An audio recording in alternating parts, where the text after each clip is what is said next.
हर हर महादेव दोस्तों, शिव पार्वती विवाह कथा में आप तमाम भक्तों का बहुत बहुत स्वागत है।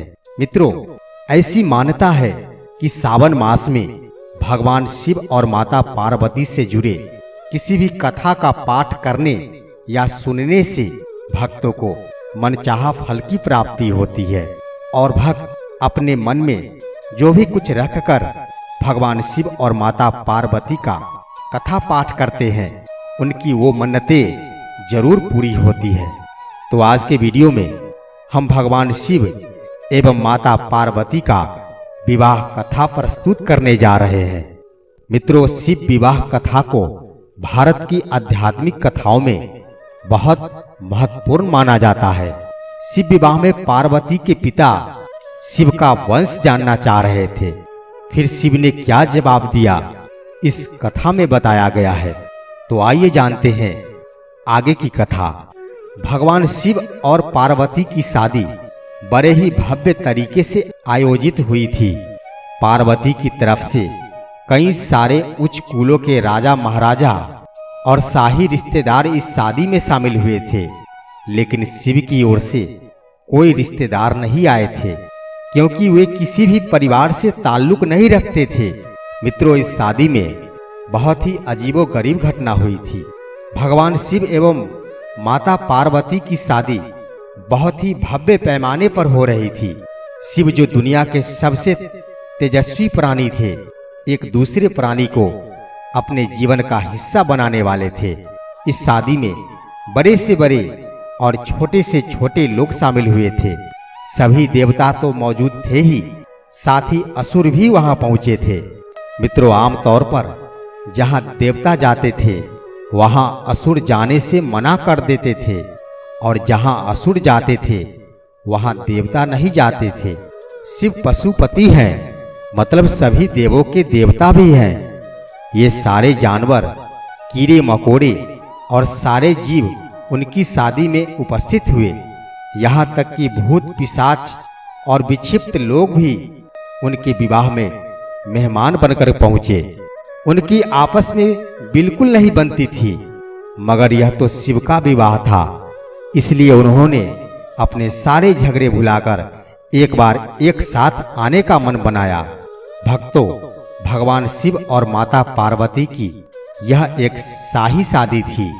एक राजकुमारी की शादी हो रही थी, इसलिए विवाह समारोह से पहले एक अहम समारोह होना था। वर वधू दोनों को वंशावली घोषित की जानी थी।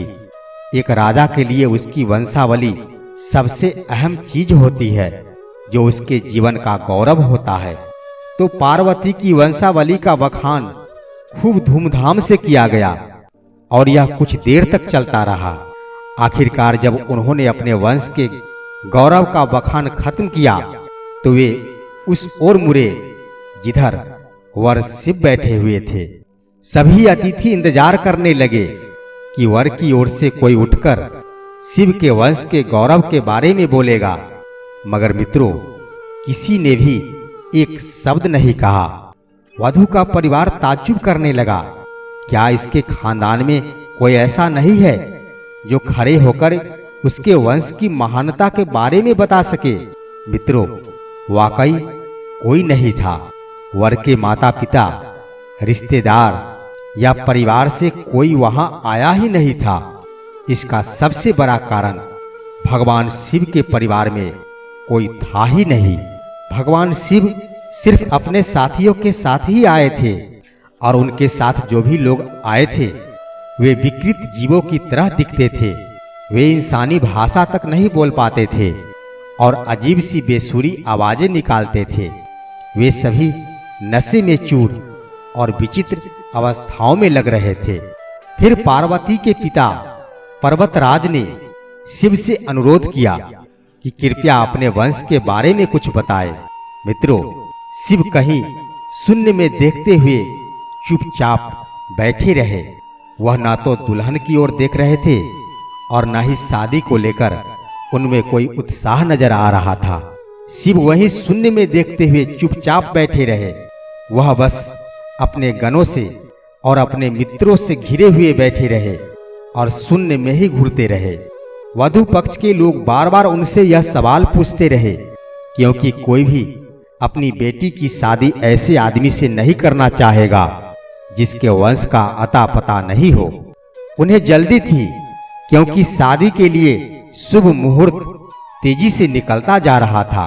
मित्रों, मगर भगवान शिव वैसे ही मौन बैठे थे। समाज के लोग, कुलीन राजा महाराजा और पंडित बहुत घृणा से शिव की ओर देखने लगे और तुरंत फुसफुसाहट शुरू हो गई। अरे क्या बात है, इस वर का वंश क्या है? यह वर कुछ बोल क्यों नहीं रहा है? हो सकता है कि इसका परिवार किसी नीची जाति का हो और इसे अपने वंश के बारे में बताने में शर्म आ रही हो। मित्रों, फिर नारद मुनि, जो उस सभा में मौजूद थे, ने यह सब तमाशा देखकर अपनी बीना उठाई और उसकी एक ही तार खींचते रहे। वह लगातार एक ही धुन बजाते रहे। इस धुन से खींचते हुए माता पार्वती के पिता पर्वतराज अपना आपा खो बैठे और वे बोले कि यह क्या बकवास है। हम वर की वंशावली के बारे में सुनना चाहते हैं, मगर वह कुछ बोल नहीं पा रहा। क्या मैं अपनी बेटी की शादी ऐसे आदमी से कर दूं? और हे नारद मुनि, आप यह रिझाने वाला शोर क्यों कर रहे हैं? क्या यह कोई जवाब है? तब नारद मुनि ने जवाब दिया कि वर के माता पिता नहीं है। तब पर्वतराज ने कहा कि क्या आप यह कहना चाहते हैं कि वह अपने माता पिता के बारे में नहीं जानता? तो नारद मुनि कहते हैं, नहीं, इनके माता पिता ही नहीं हैं, इनकी कोई विरासत नहीं है, इनका कोई गोत्र नहीं है, इनके पास अपने खुद के अलावा कुछ भी नहीं है। दोस्तों, ये बातें सुनकर पूरी सभा चकरा गई। तब पर्वतराज ने कहा कि हम ऐसे लोगों को जानते हैं जो अपने पिता या माता के बारे में नहीं जानते, मगर ऐसे लोगों के बारे में नहीं जानते जिनके कोई माता पिता है ही नहीं। आखिर ये कैसी दुर्भाग्य स्थिति हो सकती है? हर कोई किसी न किसी से जरूर जन्मा है। ऐसा ये कैसे हो सकता है कि किसी का कोई माता या पिता नहीं हो? तब नारद मुनि ने जवाब दिया, क्योंकि यह स्वयं शंभु है, इन्होंने खुद की रचना की है। इनके ना तो पिता है और ना ही माता है, इनका ना तो कोई वंश है और ना ही परिवार है। यह किसी परंपरा से ताल्लुक नहीं रखते हैं, ना ही इनके पास कोई राज्य है और ना ही इनका कोई गोत्र है और ना ही इनका कोई नक्षत्र है। ये इन सब चीजों से परे हैं। यह एक योगी है और इन्होंने सारे अस्तित्व को अपना एक हिस्सा बना लिया है। इनके लिए सिर्फ एक वंश है, ध्वनि। आदि शून्य प्रकृति ने जब अस्तित्व में आई तो अस्तित्व में आने वाली पहली चीज थी ध्वनि। इनकी पहली अभिव्यक्ति एक ध्वनि के रूप में है। ये सबसे पहले एक ध्वनि के रूप में प्रकट हुए। इसके पहले ये कुछ भी नहीं थे। यही कारण है कि मैं यह तार खींच रहा हूं। ये बातें सुनकर पर्वतराज अचंभित हुए और नारद मुनि की बातों पर उन्हें पूरा विश्वास हो गया। तब जाकर उन्हें अनुभव हुआ कि उनकी पुत्री ने सचमुच एक अजूबा वर चुना है। और मित्रों, हंसी खुशी से पर्वतराज ने बड़े ही समारोह पूर्वक अब अपनी बेटी की शादी भगवान शिव से प्रारंभ कर दी और विवाह भी हुई। विवाह उपरांत उन दोनों ने मिलकर ऐसे ऐसे शुभ कार्य किए, शुभ पथ पर चले, जिसके वजह से आज हर लोगों के जुबान पे भगवान शिव एवं माता पार्वती का नाम विराजमान है। उनकी भक्ति करने से हर व्यक्ति की हर मनोकामनाएं जरूर पूरी होती है। तो मित्रों, आज का वीडियो बस इतना ही। फिर मिलते हैं हम अगले वीडियो में। तब तक के लिए हर हर महादेव।